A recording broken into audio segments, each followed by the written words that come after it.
Saya hanya ingin mengklarifikasi terkait dengan polemik yang semakin hari semakin berkembang terkait dengan pernyataan Bapak Presiden di Kairo yang lalu. Yang pertama, yang penting teman-teman semua dan seluruh masyarakat Indonesia pahami, yang pertama adalah bahwa apa yang diucapkan oleh Bapak Presiden itu adalah merupakan sebuah langkah upaya, bukan berarti dalam rangka untuk membiarkan pelaku-pelaku tindak pidana korupsi kemudian itu bisa terbebas. Sama sekali tidak. Tetapi yang saya pahami sebagai Menteri Hukum, saya juga pernah mengajar bahwa itu adalah hak konstitusional yang diberikan oleh negara. Bahwa banyak pakar, banyak akademisi yang menganggap bahwa itu bertentangan dengan undang-undang, mungkin lupa menyebut pasal 55 KUHP, penyertaan dan lain-lain sebagainya itu tidak salah. Tetapi menyangkut soal grasi, amnesti dan abolisi, itu sebenarnya adalah sesuatu yang sudah berlangsung lama. Ya.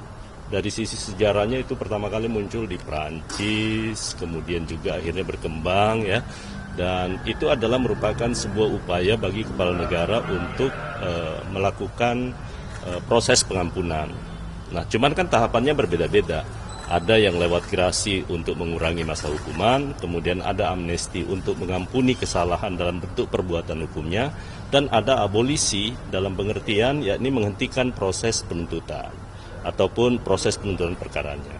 Karena itu, sekali lagi, yang ingin disampaikan Presiden itu bukan sesuatu hal yang tidak ada dasarnya. Undang-undang dasar sebagai konstitusi kita yang tertinggi itu memberikan ruang, dan seluruh negara pun menganut hal yang sama. Kekuasaan untuk memberikan grasi, abolisi maupun amnesti itu adalah kekuasaan yudisial yang seharusnya hanya dimiliki oleh kekuasaan yudikatif. Tetapi oleh Undang-Undang Dasar itu memberikan ruang di mana kepala negara bisa melakukan itu. Nah, mungkin nanti selanjutnya, apalagi di undang-undang ya, ada satu yang dasar yang dulu saya masih di Badan Legislasi. Sebenarnya ruang itu sudah diberikan kepada Kejaksaan Agung. Karena Jaksa Agung sekarang, salah satu kewenangannya adalah melakukan denda damai. Itu sudah ada ruangnya. Cuman sampai hari ini mungkin Kejaksaan belum melakukan itu. Padahal itu kewenangan baru yang kita berikan kepada Kejaksaan. Karena yang paling penting sekali lagi bagi pemerintah dan untuk rakyat Indonesia adalah bagaimana aset recovery itu bisa berjalan.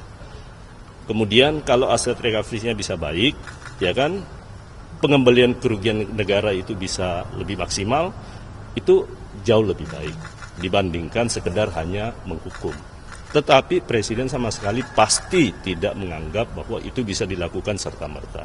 Nah, karena itu teman-teman bisa nanti menunggu langkah konkret selanjutnya setelah diberi arahan kepada kami. Sebetulnya sudah ada komunikasi dengan Pak Presiden belum sih terkait ini, dan mungkin ke depannya arahnya apakah akan itu serta-merta diberikan atau memang perlu dikaji, atau ini hanya salah ngomong aja? Loh, kok salah ngomong? Enggak, kan Presiden punya, sekali lagi, hak konstitusional, Undang-Undang Dasar memberikan itu untuk semua jenis tindak pidana. Dulu, sebelum perubahan Undang-Undang Dasar kita, kewenangan yudisial yang melekat kepada seorang Presiden sebagai kepala negara itu betul-betul absolut. Kalau sekarang pasca amandemen Undang-Undang Dasar, itu kan tidak serta-merta.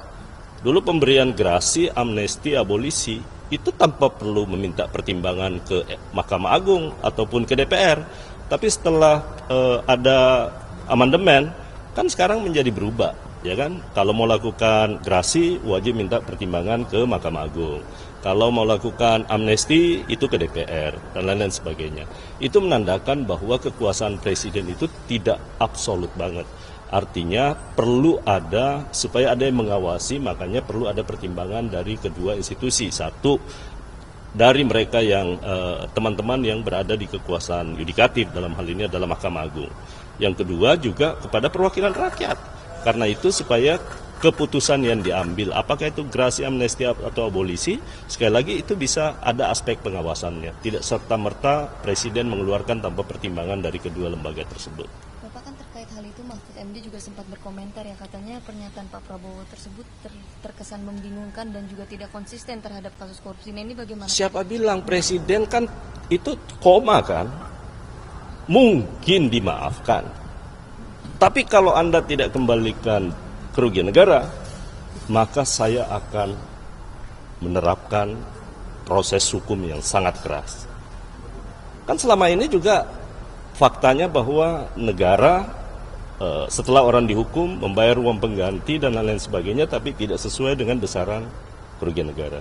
Karena itu pasti akan selektif. Namun demikian kita akan tunggu arahan Bapak Presiden nanti selanjutnya, karena kan kita belum dapat arahan nih, ya kan, seperti apa implementasi yang diharapkan. Cuman saya beritahu bahwa apakah memungkinkan, apakah lewat presiden, tanpa lewat presiden pun sekarang memungkinkan. Karena Undang-Undang Kejaksaan yang baru memberi ruang kepada Jaksa Agung untuk melakukan upaya denda damai terhadap perkara seperti itu. Ini kan tadi denda damai itu bentuknya seperti apa Pak? Dan apakah itu menyasar ke seluruh tindak pidana? Seluruh tindak pidana. Denda damai itu yang kita berikan, karena saya dulu kan menyusun itu di Badan Legislasi. Ya, denda damai itu untuk seluruh tindak pidana. Namun demikian peraturan turunannya yang belum. Dulu kami minta disepakati antara pemerintah dan DPR, itu cukup peraturan Jaksa Agung, ya kan, peraturan Jaksa Agung. Tetapi sampai sekarang saya tidak tahu apakah peraturan Jaksa Agung itu sudah diselesaikan atau belum. Salah satu juga ketakutan publik itu kan kalau misalkan koruptornya itu cuma mengembalikan doang, itu nggak ada efek jerahnya gitu Pak. Pada para koruptor itu gimana? Kan jangan lihat kasus yang sekarang. Kan Presiden menyatakan bahwa setelah ini upaya penegakan hukumnya akan maksimal. Beliau tidak bermain-main. Makanya waktu ditanya, kan seperti ungkapan beliau, jangan tanya berapa sekarang, apa yang akan saya lakukan. Tunggu 6 bulan kemudian. Kan begitu statement, jangan dipotong-potong ucapan Presiden kan. Nah karena itu saya hanya sampaikan bahwa apakah Presiden memiliki dasar untuk itu, saya katakan iya. Apakah Presiden mau menggunakan itu? Tergantung Presiden. Ya kan? Tapi Undang-Undang Dasar, jangan benturkan antara Undang-Undang dengan Undang-Undang Dasar. Undang-Undang Dasar memberi ruang itu kepada Presiden melakukan itu.